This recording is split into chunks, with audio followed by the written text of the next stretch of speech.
आज पाहणी करायला आलेला आहोत. 17 वर्ष झाले राज्यामध्ये, खरं तर या कालावधीमध्ये बरेचसे प्रकल्प पूर्ण झाले, प्रत्यक्षात त्याच्यावरून वाहतूक सुरू झाली. या रस्त्याला नेमकी काय अडचण आहे की इतके वर्ष होऊ नये? इथे स्थानिक जे आमदार बिमदार सगळे लोक जी मंडळी आहेत, राजकीय हस्तक्षेपामुळे या सगळ्या गोष्टी होत नाही आहेत. मागे मी एकदा नितीन गडकरींना मी फोन केला होता या बाबतीत. मी त्यांना विचारलं होतं, मी एकदा बोललो पण होतो, पण गडकरींनी मला याचं उत्तर दिलं होतं की कॉन्ट्रॅक्टर कंटाळून निघून गेले. आता नितीन गडकरी जे या रस्ते आणि ह्या सगळ्या गोष्टींचे केंद्रीय मंत्री आहेत, ते जर समजा कोकणातल्या कंत्राटदारांबद्दल कंटाळून निघून गेले असं जर म्हणत असतील तर ते कंटाळले कोणामुळे, कशामुळे कंटाळले? आत्तापर्यंतचा रिवाज असा आहे की तुम्हाला जर रस्ता बांधायचा असेल तर ज्याला लँड ॲक्विजिशन म्हणतो, ती लँड ॲक्विजिशन ही सरकारने करून द्यायची असते आणि मग पुढे कंत्राटदार ती गोष्ट करतो. हे सगळे रस्ते करत असताना प्रत्येक वेळेला हाच प्रॉब्लेम आलेला आहे की जागा संपादित केलेली नाही, कंत्राटदाराला कंत्राट देऊन मोकळे झालेत, पैसे गेलेत, पैशातनं त्यांचे टक्के गेलेले आहेत आणि रस्ता तिकडेच आहे. हे वर्षानुवर्ष ह्याच गोष्टी होत आल्यात, अशाच होत आहेत. आत्ता नवीन बांधलेल्या रस्त्यावर मी आलोय, काय अवस्था आहे नवीन बांधलेल्या रस्त्याची? मला आत्ता हे काहीतरी त्या इथे घेऊन जात आहेत कुठे त्या बायपास, तर मी त्यांना तेच विचारलं, म्हटलं नुसत्या एका बायपासने काय होणार आहे? बनवलेला रस्ता, नवीन बनवलेला रस्ता हा पण जर खराब होणार असेल ते बायपासने काय होणार आहे 2 किलोमीटरच्या? काय आपण राज्य म्हणून हे माझ्या राज्यातलं आहे, हे नीट व्हायला पाहिजे, चांगलं व्हायला पाहिजे, याच्या दृष्टिकोनातनं विचार न करता याच्यातले टक्के किती मिळतील या गोष्टींवरतीच जास्ती विचार आहे. आमच्या जमिनी कशा विकल्या जातील, जमिनी घेऊन ठेवायच्या, हेच व्यवहार नुसते सुरू आहे. तो बाकी काय सुरू आहे मला जरा सांगा महाराष्ट्रात? आता हे तिसऱ्या मुंबईचं केलंय, बरोबर आहे? आता हे तिसरे मुंबई हे सगळ्यात जास्ती महत्वाचं आहे. ही तिसरी मुंबई आता काय, तिसरी मुंबई काय, दुसरी मुंबई काय चालू आहे, ह्या तिसऱ्या मुंबईचे जाहीर केले. आता मी तुम्हाला साधी गोष्ट फक्त वाचून दाखवतो. या तिसऱ्या मुंबईमध्ये काय गोष्टी येणार आहेत तर इथे educational city, medical city, sports city, data centre, global capability centre, संशोधन संस्था आणि BKC पेक्षाही मोठं व्यावसायिक केंद्र उभारलं जाणार आहे. आंतरराष्ट्रीय विद्यापीठ, जागतिक तंत्रज्ञान कंपन्या आणि उच्च मूल्य सेवा उद्योगांना आकर्षित करण्याचा प्रयत्न सुरू आहे. म्हणजे इथे तिसऱ्या मुंबईमध्ये तुम्हाला काय आणायचंय हे महाराष्ट्राला माहिती आहे का? महाराष्ट्राची मुलं मुली तयार आहेत का या गोष्टींसाठी? म्हणजे आपल्याकडचा जो कोणी शेतकरी आहे, आपल्याकडचा जो कोणी जमीनधारक जो आहे, तो फक्त माझी जमीन मालक एवढाच राहणार आणि त्याच्या समोर ही तिसरी मुंबई उभी राहणार, काय ह्याला काय करायचंय ते, आणि तो फक्त बघत राहणार. म्हणजे ह्या संपूर्ण पेण, पनवेल, उरण ह्या सगळ्या भागातली जी रायगड जिल्ह्यातली जी मुलं आहेत, मुली आहेत, त्यांना काही सांगणार आहोत का आपण? त्यांना काही तयार करतोय का आपण की परत बाहेरच्या राज्यांमधून लोक येणार, पुन्हा इथे नवीन वसाहत होणार? आज जे पुण्याची वाट लागली आहे, जी आपल्या बाकीच्या शहरांची जी वाट लागते, बाहेर कळतंय, बाहेरच्या राज्यांमध्ये कळतंय की काय होणार आहे, त्याप्रमाणे त्यांच्या पोरापोरींना तयार करतायत ते आणि महाराष्ट्रात पाठवत आहेत. आणि आमच्या महाराष्ट्रातल्या मुला मुलींना काही माहीत नाही की इथे काय होणार आहे, काय घडणार आहे. त्यांना कोणतीही गोष्ट सांगितली जात नाहीये की बाबा तुम्ही कुठच्या गोष्टींच्या तयारीला लागा, आपल्याकडे काय गोष्टी येणार आहेत, काही माहिती नाहीये. शहरं उभी करायची, रस्त्यांची वाट लावून टाकायची, त्याच्यामध्ये जमिनी विकायच्या आणि जमिनी विकणे एवढा एकमेव धंदा महाराष्ट्रात सुरू आहे. आता कोकणात तर सर्वात जास्ती.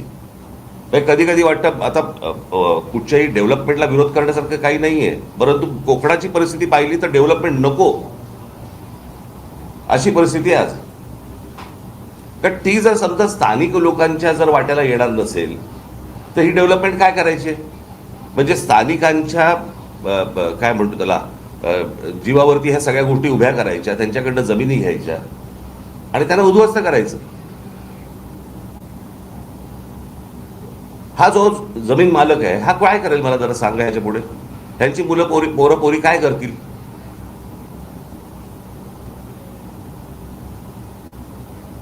काय चाटायचे ते रस्ते? आमच्याकडची जमीन, आमच्याकडचं पाणी, आमच्याकडची वीज, आणि ह्याच्यावर पोचले कोण जाणार? बाहेरचे.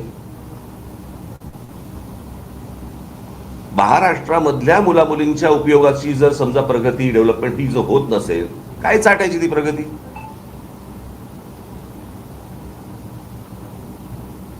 हे कोणासाठी सुरू आहे? मोठे जमिनीचे तुकडे काढायचे, ह्याने ह्या सगळ्या आता कुठून डेव्हलपमेंट होते यांच्या लोकांना माहिती आहे, आमदारांना माहिती आहे. हे जमिनी घेत सुटणार आणि मग ते सरकारला विकणार. मग सरकार कोणाला तरी अजून कुठचे उद्योग अदानी बिदानी देणार, त्याच्या घशात घालणार. हे सुरू आहे. आपण आपली पत्रकार परिषद घेत बसू. मला असं वाटतं स्थानिकांना ही गोष्ट समजणं गरजेचं आहे. त्यांनी या गोष्टींना विरोध करणं गरजेचं आहे. सगळ्या ठिकाणी नुसते आपले तटकरे, तटकऱ्यांची मुलगी, त्याच्यानंतर तो कोण ठाकूर, ठाकूरांचा मुलगा आहे, त्याच्यानंतर अजून कोठरी, हेच सुरू आहे.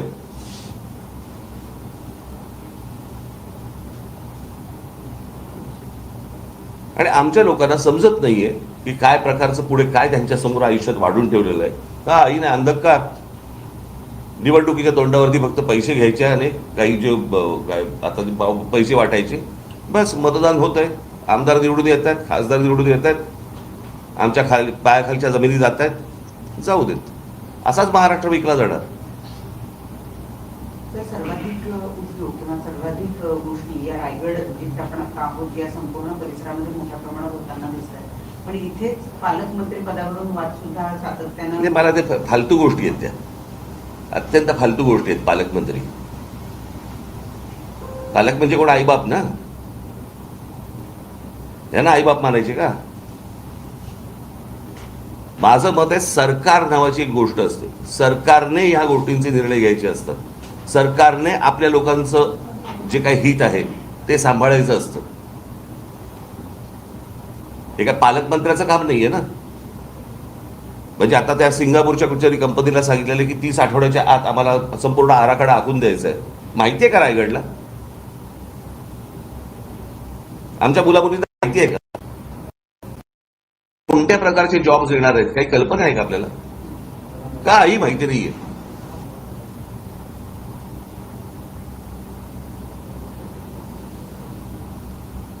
रस्ते करायचे नाहीत, उद्योग कुठचे येतात ते दाखवायचे नाहीत, सांगायचे नाहीत, सगळं लपवून ठेवायचं.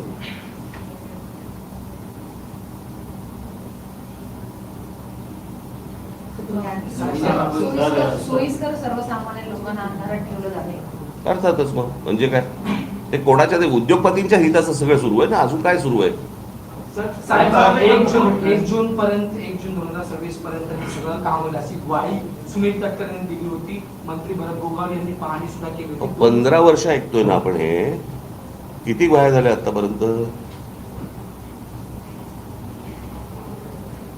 आत्ता ही परिस्थिती आहे, बरोबर आहे. परत तुम्ही उद्या येणारच आहात गणपतीच्या वेळेला. मग आमच्या चाकरमानी कसे अडकले आहेत आणि मग कसे खड्डे पडले आहेत. वर्षानुवर्ष ते, मला असं वाटतं 15 वर्षापूर्वीचं फुटेज काढून जरी तुम्ही आता दाखवलं तरी तेच आहे. नवीन कशाला पाहिजे तुम्हाला?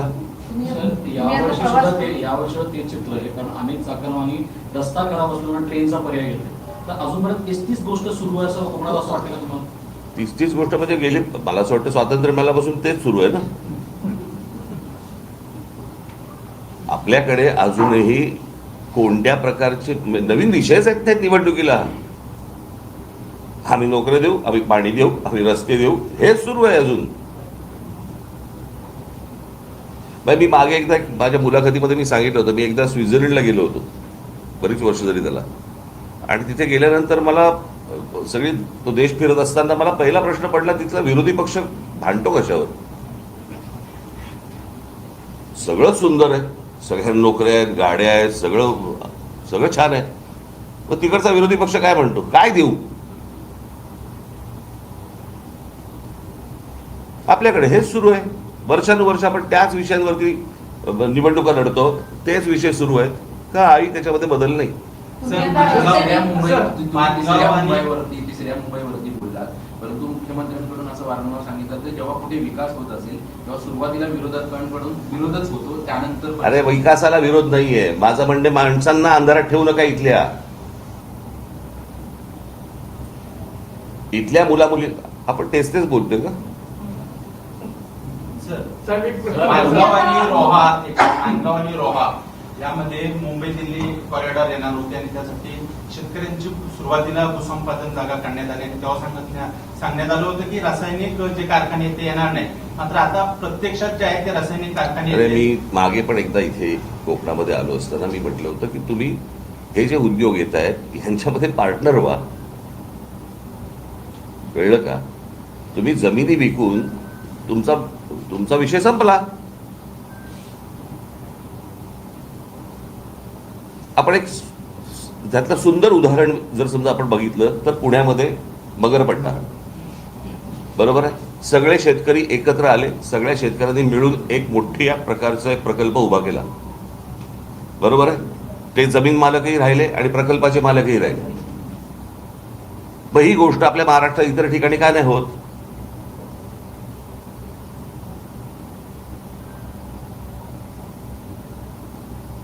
तुम्हाला कोणतरी येतं, तुम्हाला जमीन विकायला सांगतात, तुम्ही काहीतरी पैसे घेता आणि मोकळे होत आहे म्हणजे काय? मी अनेकदा सांगत आलेलो आहे, तुमचं अस्तित्व ही तुमची जमीन आहे. तुमच्या पायाखालची जमीन गेली की तुम्ही कोणत्याही भागाचे कोणी नाही आहात. तुमचं अस्तित्व संपलं. हे रासायनिक कारखाने बिरखाने खूप नंतरची गोष्ट. पहिली जमीन विकणं, इथून पहिली सुरुवात आहे. बोल. स्थानिक नेत्यांचा मोठा अपयश आहे का? कारण सरकारपेक्षाही जास्त, कारण की नारायण राणे असतील किंवा सुनील तटकरे असतील. प्रश्न असा आहे की ह्या सगळ्यांनी मिळून एका गोष्टींचा विचार केला पाहिजे की आमच्या कोकणाचं काय होणार. हे बघा, प्रश्न असा आहे की हे जर समजा सगळे आमदार एका आवाजात बोलले असते तर इतकी वर्ष लागली असती का रस्त्याला?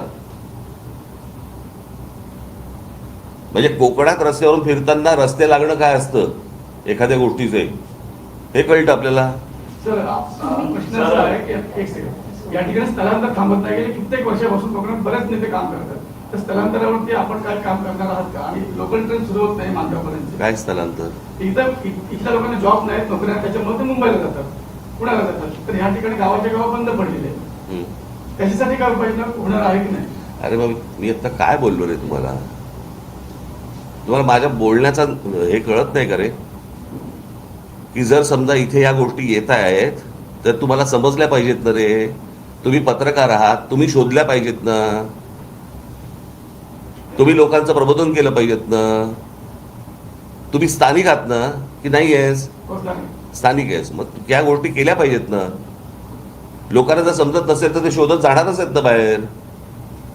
त्यासाठी एमआयडीसी वगैरे असे प्रकल्प येतील किंवा एमआयडीसी वगैरे, अहो एमआयडीसी कुठे घेऊन बसलाय? मी आता काय वाचून दाखवलं तुम्हाला?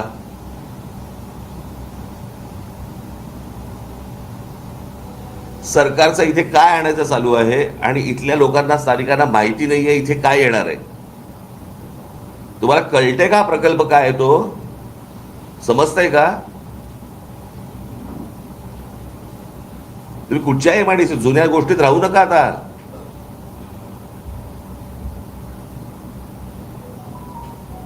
सर, मुंबई गोवा महामार्गावर खारपाडा आहे आणि सुकेळी किल्ला अशा 40 किलोमीटरच्या अंतरामध्ये टोल आहे आणि त्याचा भूदंड मोठा पडणार आहे. अशा तर एकदा सर तुम्ही सांगितलं की केंद्रीय मंत्रींनी स्वतः हात टेकलेले, मग याच्यात सोल्युशन काय आहे? 17 वर्षात झाले एखादा प्रकल्प रखडतो, मंत्री होऊन जातात, आमदार येऊन जातात, सरकार बदलतात, मग आता याच्यावर सोल्युशन काय? कारण 1.5 वर्षांपूर्वी बघा, याच्या आंदोलन पण केली. म्हणून मी तुम्हाला सांगतो ना की ह्या सगळ्या ह्याच्यामध्ये सोल्युशन हे सत्ता बदल एवढंच आहे. माणसं बदलणं गरजेचं आहे. जर समजा तुम्हाला इतकी वर्ष तर 30 माणसं तुम्ही निवडून देणार असाल आणि त्याच विषयांवरती जर समजा तुम्ही बोलणार असाल, उपयोग काय त्याचा? जे निवडून येत आहेत ते म्हणतात ह्यांना काही फरकच पडत नाही, रस्ता चांगला करा तर वाईट ठेवा. हे काय निवडणुकीच्या वेळेला आम्हाला निवडून देत आहेत कोणत्या का मार्गाने असे ना. एकदा हा तुम्ही त्यांचा भ्रम तोडत नाही तोपर्यंत काहीच होणार नाही. त्यांना धक्के दिल्याशिवाय कुठेही तुम्हाला बदल आढळणार नाही. 2000 तुम्ही नाशिकचा दौरा करून आलात आणि नाशिक पुणे जो रस्ता आहे रेल्वे मार्ग जो आहे, तो बदलण्यात आलेला आहे. आता आज तिथे आंदोलनं होत आहेत, तो रस्ता बंद पाडलेला आहे. जो मूळ मार्ग आहे तोच मार्ग थेट नाशिक पुणे असाच मार्ग मला आहे. माहिती नाही, मला मी पाहिलं नाही, बघतो. साहेब, रायगड पासून ते सिंधुदुर्ग मालवण पर्यंत तेच नेते आणि तेच आमदार खासदार निवडून येतात. पण मागच्या निवडणुकीचं चित्र जर पाहिलं सोशल मीडियावर अनेक वेळी आले की धमकावलं जात होतं मतदारांना, जर मतदान दिलं नाही तर तुमचा निधी बंद केला जाईल, आणि ह्या सगळ्या भीतीतून मतदारांनी मतदान केलं असेल. समजा निधी येतोय असं पकडूया, तरी काय बदल होतोय? कोणता निधी येतोय जो बंद करायची धमकी दिली जाते?